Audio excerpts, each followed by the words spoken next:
the White Cliffs of Derva, a glittering symbol of our great nation. And stationed on these cliffs, poised to receive information, the humble semaphore operator plays his all-important role in our national security.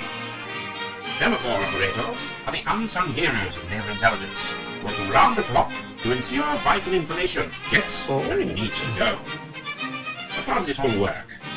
Semaphore operators are highly trained in all the rigmarole of naval code, communicating signals over vast distances through the hoisting of flags. Each operator is equipped with a powerful telescope so you can read the signals of their counterpart. Once interpreted, the operator then relays the message to the next operator in the sequence. This forms a mighty chain.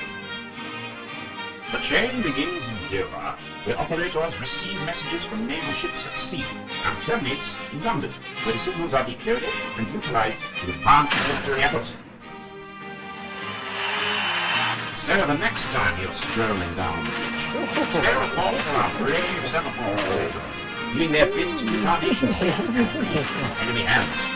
They keep the peace, so you don't have to. This informational film was brought to you by His Majesty's Royal Navy.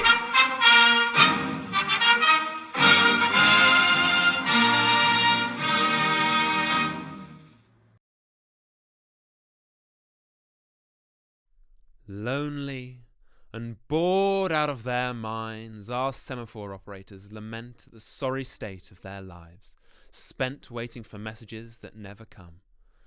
They gaze at the next station. Someone's in there. Someone who could understand. Someone with whom they could fall in love. And so they decide to desert, to abandon post and throw caution to the wind, heeding the call of true love. There's just one problem. On arriving at the next station, they find that their true love is already in love with the next operator. Utterly heartbroken, on their knees, they reach a fool's compromise, to go to the next operator and see if their love is true. But lo and behold, at the next station, it's the same problem. Everyone's in love with the next operator. And so, our farce gathers pace and operators as it moves towards the coast, where at Dover we find the final operator in love with the sea? Hot on our operator's heels are two hapless detectives who, encountering empty semaphore stations, start to piece together a paranoid plot of patriots gone rogue, enemy agents, and impending invasion. What will happen when they all meet the sea and the spell of repetition is broken? Mass suicide, of course, but of the highly poetic variety.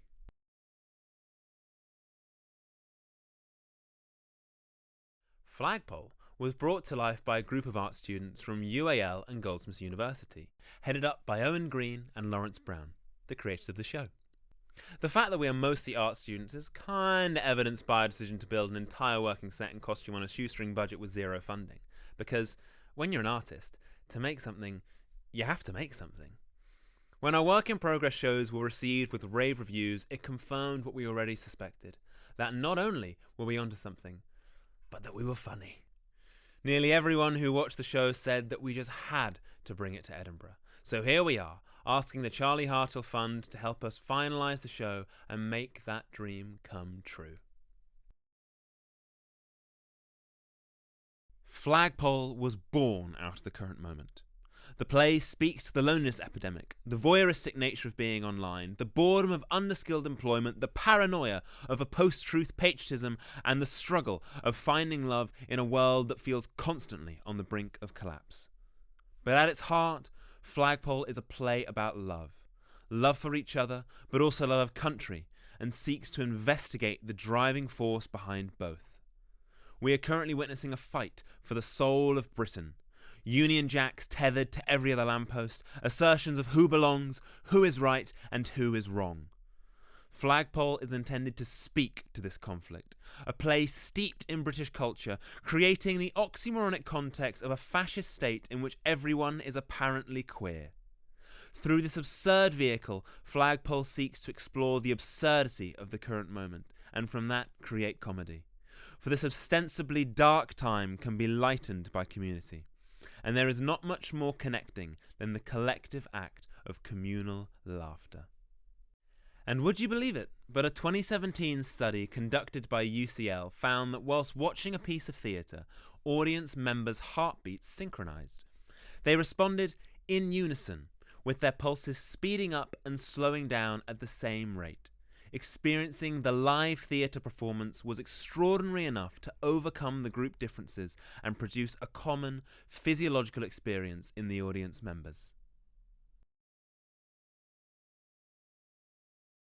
Flagpole is in its final stage of development after a scratch night in May 2024 and 4 work-in-progress performances. 2 nights in December of 2024 and another 2 in May 2025, all to sell-out audiences. Our final development focuses on bringing the piece to life by firstly tightening the script and performances, but will mostly revolve around deepening the world building of the show by making closer fitting, sexier and more period descriptive costumes, giving the set a gold Royal Mail trim to evoke state delivery infrastructure, and finally adding a small marching band between scenes that will both heighten the absurdity and ratchet the tension as the show climaxes. With such a solid bedrock to the show, we believe that this final development will turn Flagpole from a good laugh into something really quite spectacular. Up to this point, Flagpole has been a totally self-funded endeavour. We've been able to keep it on the cheap through lots of voluntary help and building with many found or used materials. We've also benefited from multiple partnerships which have aided the show's development, including reduced rehearsal space courtesy of the Donald Howarth Trust, and being hosted for free by the Golden Goose Theatre for our work-in-progress performances. Securing the Charlie Hartill Fund would enable us to execute a portion of our development plan and bring the show to Edinburgh. We are hoping to supplement this with further funding from Arts Council England, Shedinburgh, Keep It Fringe, and other small funds once they open. We're trying to dream big with Flagpole, and having experience within our team of writing successful funding applications has made that dream feel a little less fanciful. And so, without further ado, thank you so much for reviewing our application and considering us for the Charlie Hartill Fund. We hope to hear from you soon.